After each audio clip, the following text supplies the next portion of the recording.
Bon, étant donné qu'on est le 9 octobre, je pense qu'il est temps et que je peux prendre un quart d'heure, 20 minutes pour vous filmer mon petit récap du mois de septembre. Si je ne l'ai pas filmé avant, c'est parce que Covid, après mon retour d'unitite, grosse fatigue à la maison, plein de choses à faire. Et voilà, donc j'ai pas pris le temps. Là, j'ai noté 2-3 petits trucs, ça m'a donné envie de venir vous parler rapidement de ce qui s'est passé en septembre dans mon atelier. Donc, c'est parti! Comme d'habitude, on va commencer avec les projets terminés. Alors, déjà, j'ai 2 paires de chaussettes. Si je dis pas de bêtises. Alors, j'ai 2 paires de chaussettes. Pardon, encore un peu de toussit. Alors, là, j'en ai qu'une, mais je suis sûre que les 2 sont terminées. C'est les chaussettes Stranger Things, sans patron, mais avec un kit de laine du bruit des aiguilles de Anna. En fait, c'est cette base-là. Puis ensuite, il y avait un mini pour faire ces 3 rayures. Donc moi, j'ai fait des côtes de 2. Je les ai tricotées pour mon fils Simon. J'ai commencé en 68 mailles, puis j'ai fait des augmentations pour que ça passe. Parce qu'en fait, au départ, j'étais partie sur un talon en rang raccourci, mais il a fallu que je défasse parce que ça passait pas. J'ai fait des augmentations un peu avant, là, parce que je trouvais que c'était un peu light. Et j'ai fait un talon en rang raccourci, tout simple. Et je suis restée sur 72 mailles pour la pointe. Et je sais qu'elles lui vont. Il va pouvoir les mettre prochainement. C'est juste que, comme je suis en train de lui tricoter une nouvelle paire, je garde l'autre pour avoir ma tare en fait, pour la longueur et tout ça. Donc j'attends de finir ma première chaussette pour pouvoir lui donner celle-ci. Et voilà, donc la laine de Anna, c'est la 80-20, 80% mérino, 20% nylon, qui est vraiment très moelleuse, très moelleuse, très agréable à tricoter. Et la définition, elles sont bloquées, c'est vraiment nickel quoi. Voilà, donc moi je tricote mes chaussettes en 2 mm. Et donc là pour Simon, je vous dis 72 mailles. Et tout va bien. Pour Lucien, je me souviens plus combien j'ai fait de mailles pour Lucien. J'ai fait les chaussettes avec mes autorayants d'automne. Voilà, donc c'est le même principe de chaussettes, sauf que j'ai commencé par la pointe ici. J'ai fait un talon en rang raccourci pareil avec un contrastant en Golden Julien qui est là.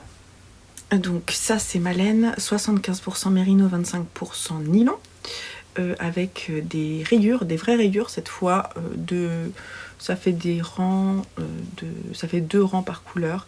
J'aime bien aussi. Et puis voilà, j'ai fait je crois que j'ai fait des côtes. J'ai fait une maille. Je sais plus. Je crois que j'ai fait des côtes normales, je sais plus. Je sais plus si j'ai fait des mailles torse sur la maille endroit, je sais plus. Bref. Et un demi surprisingly stretchy by Dove pour avoir de l'élasticité. Et donc c'est très bien. Elles sont là, elles vous ont bien plu. Tous les kits sont partis. Et je suis déjà en train de réfléchir aux nouvelles couleurs pour l'hiver. Et il y aura un peu plus de laine autorayante si j'arrive à bien m'organiser. Voilà. Ensuite, j'ai fait aussi un châle pour mon fils Joseph, mes chutes secrets. Donc, c'est le châle Eagle Twist. De qui? Alors, attendez, je vous dis. C'est le châle Eagle Twist. C'est ce patron-là. De Boys and Bunting, c'est ce patron-là qui est sorti en 2015, que j'ai dans ma wishlist depuis très longtemps. Je savais que j'allais le faire pour un de mes garçons.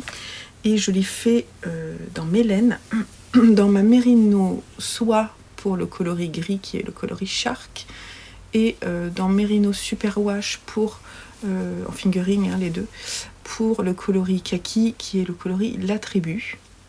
C'est un châle qui est peu profond mais très large. Il y a des rangs raccourcis. Là, pour lui donner encore plus de largeur. Il est vraiment très large.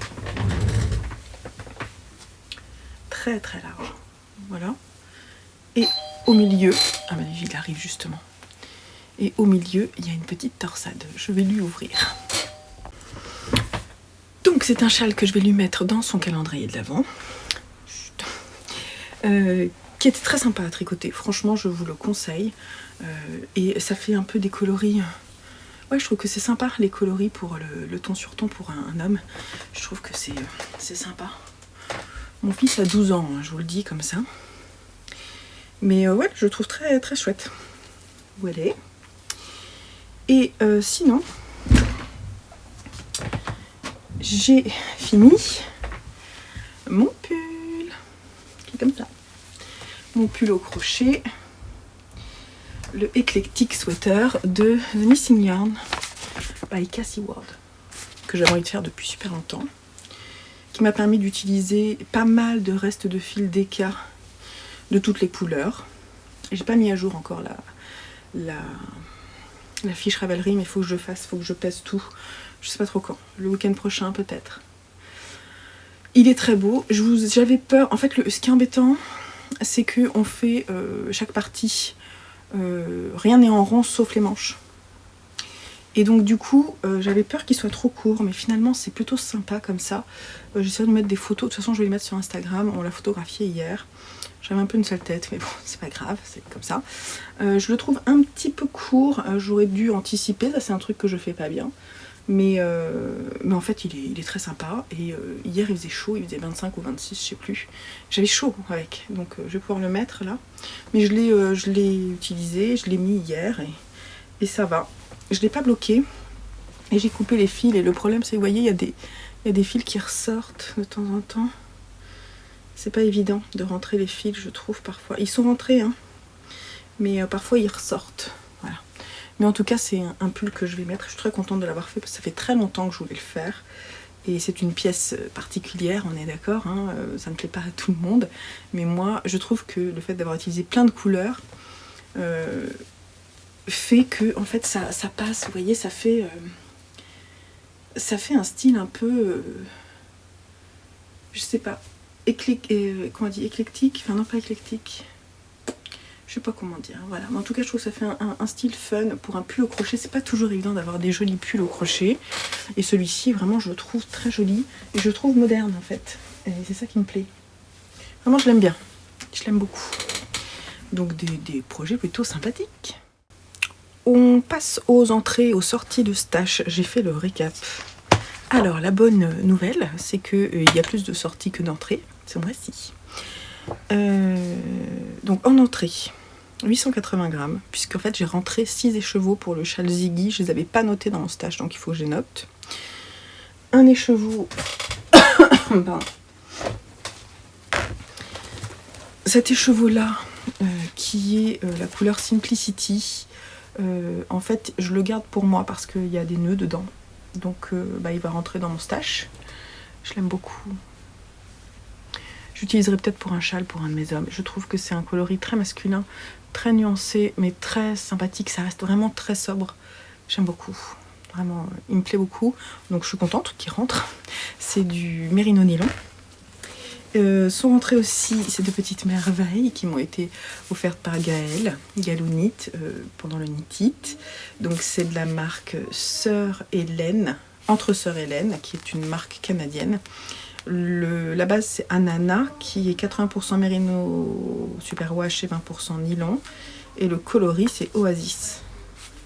Et avec ça on va se faire des chaussettes en duo avec Gaëlle, je sais pas trop quand, mais bientôt. Vraiment ce coloris là, waouh, ça pète quoi. J'aime beaucoup, c'est trop joli. Donc ça je suis plutôt contente. Faut que je fasse les photos de ces couleurs pour les mettre dans mon stash. J'ai pas mis mon stash à jour depuis un moment, donc ça serait bien que je le fasse. Et puis sont rentrés aussi, Mélène, j'ai noté 50 grammes d'autorayant et de contrastant là, pour les chaussettes de mon fils. Donc c'est ça qui est rentré. Et sont sortis pas mal de choses, mais je vous fais pas, par exemple, tous mes cotons d'Eka pour le pull en crochet, les chaussettes, le bruit des aiguilles, les chaussettes wool bags parce que j'avais pas fini les chaussettes homard que j'ai fini en octobre. Et puis encore un écheveau pour ma couverture au crochet. Et j'ai déjà sorti un écheveau en septembre de mérino nylon Stellina Nuit étoilée pour commencer le châle de ma maman. Voilà. Donc 940 grammes sont sortis, 880 sont rentrés. Il n'y a pas énorme, il y a 60 grammes de différence. Oui, c'est ça, donc c'est pas énorme, hein, on est d'accord. Alors, les patrons qui sont rentrés dans ma bibliothèque, il y a le gilet Ziggy, donc je suis en train de le tricoter, je vous les mets ici, de Justina Lorkowska. Je suis très contente parce que c'est un gilet que je ferai, je pense, pour moi aussi. On m'a offert le patron du pull d'Andrea Mori, le Tessellated Pullover. Et puis, je me suis acheté sur Minitit ce livre-là qui rassemble combien, je sais pas combien de patrons.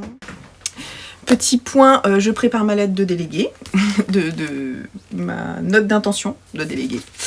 Donc j'ai acquis ce livre-là, qui est un livre de Janina Kallio Woolenbury. Et il y a des châles très très beaux, je vous l'ai déjà montré à mon retour du Knit-It.